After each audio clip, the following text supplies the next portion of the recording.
Friend नमस्कार। मेरे भोजपुरी देहाती गीत के चैनल पर आप सभी का स्वागत है। मैं आप लोगों के लिए मंगल कामना करती हूँ कि आप लोग स्वस्थ रहें, मस्त रहें, अपना ख्याल रखें। देखिए बहुत एक प्यारा भक्ति कीर्तन गीत लेकर आए। अच्छा लगे तो कमेंट में आप लोग ज़रूर बताइएगा। जय माता जी। सेवरी की टूटी मड़ैया प्रभु जी दोपहरिया मनाइला हो। सेवरी की टूटी मड़ैया प्रभु जी दोपहरिया मनाइला हो।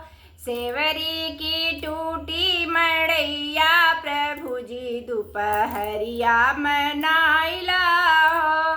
लंबी लंबी केस सिवरो रहिया बटोरे, लंबी लंबी केस सिवरो रहिया बटोरे।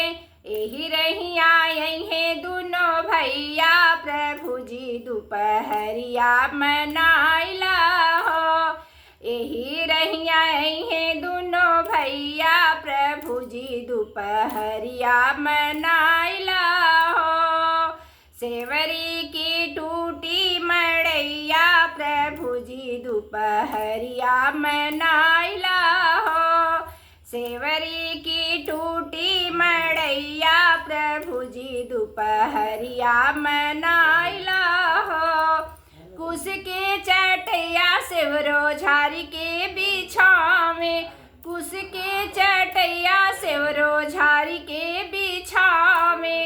आसन लगई हैं दोनों भैया प्रभु जी दोपहरिया मनाइला हो। आसन लगई हैं दोनों भैया प्रभु जी दोपहरिया मनाइला हो। सेवरी की टूटी मड़ैया प्रभु जी दोपहरिया मनाइला हो। सेवरी की टूटी मड़ैया प्रभु जी दोपहरिया मनाइला हो।